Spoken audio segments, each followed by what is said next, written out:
This is the truck that built Exergy, helped GM advance the D-Max platform, and contributed to motorsports history. Behold, the Exergy LB7.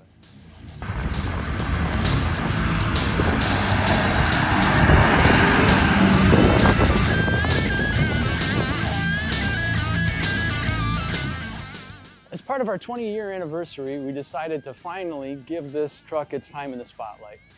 For 20 plus years, it's been serving us quietly in the background and being a real good asset for us.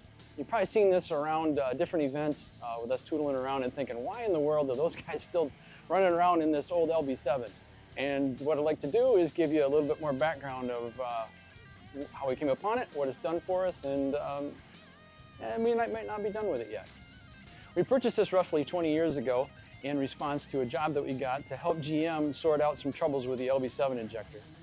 Those of you that were around during that time period remember that unfortunately the LB7 had a lot of injector problems coming out of the gate, and GM needed some help basically from a third party trying to figure out, okay, what was the root cause of these and what can we do to make it better. As part of that work, we got injectors that were rejected from the dealer. Basically, they were warranty injectors. And what we needed to do was take them and try to recreate the same failure that was reported in the field, but in a truck and then kind of under controlled conditions. So as part of that, we actually ran through, I believe it was over 30 some injectors that came from a dealer. We cycled it through this truck, did a bunch of testing with it, both in the truck and on our test bench in terms of the injectors themselves. And the routine was something like this. In the morning, we'd swap in a set of injectors. We had done a bunch of modifications so that we could swap in a set of injectors in less than 4 hours. And then the afternoon would be spent running around at max GVW, doing different tests, acceleration tests, smoke tests, time up hills with loads, that sort of thing, mileage tests, trying to reproduce whatever was the original complaint in the field. Then we would either confirm or deny that it was real, and then take those injectors out and see what we found on the test bench. And that was the routine for this truck for almost 2 months. It would run through that same routine every day. That was the original reason that we got it, so that we could do that testing for GM, but then we kept it around. And its role after that was hauling us around the Midwest to different engineering jobs that we had. We did a lot of equipment builds for different people that were in the fuel system business. This ranged from OEs to third parties, and we would build test equipment for them, durability equipment for them, and once that was done, we would haul it there with this truck. So that was one of the roles it did. In regard to performance, we took a lot of the modifications that we were designing and coming up with in our early days, so this would have been circa 07, 08, and put them in this truck to ensure drivability. We wanted to make sure that these injectors, as they were modified, had as little effect as possible on basically low load conditions. And also performed on the high end, but drivability was mainly what we were proving out on this platform. The higher end stuff was then put into more built trucks than this. So that was kind of its role in the early days.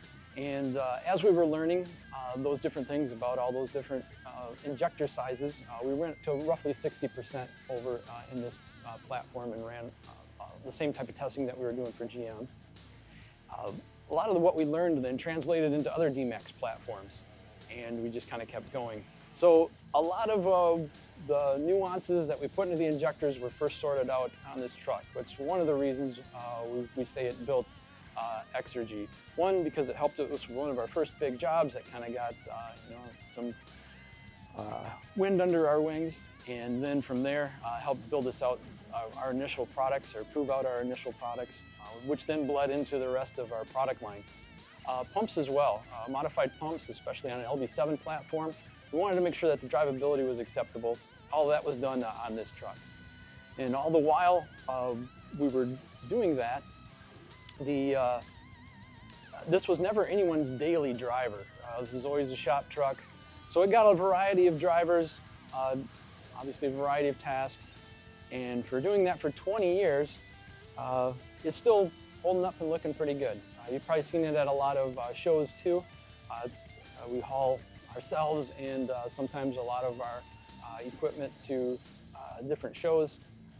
Also during the week, it's running a lot of parts around town and some heavy loads crisscrossing the state for different part buys that we do. So during its time with us here at Exergy, it's been to shows as far south as Miami, as far west as the Mississippi, and then up and down the East Coast multiple times as well. And during that time, we've kind of developed an affection for this truck. It's not just myself, it's a number of us here at Exergy. I can't really put it into words. My best attempt here is that there's something about the LB7 platform, the way the torque comes on, the way it handles, it gives a much sportier feel than the newer trucks. Not saying it's the most powerful truck out there or ever, but there's just something about this platform that makes it fun to drive and a little bit of addictive. And for that reason, it's hung out here. And we'd like to try to keep it around even longer. And in that regard, as we celebrate our 20th year in business, we're thinking and brainstorming some different ways that we can keep the party going. And as we go through this year, our 20th year, stay tuned. Might be more news here on the LB7. Thank you very much for watching. Appreciate all of you and your patronage. This is Randy from Exergy.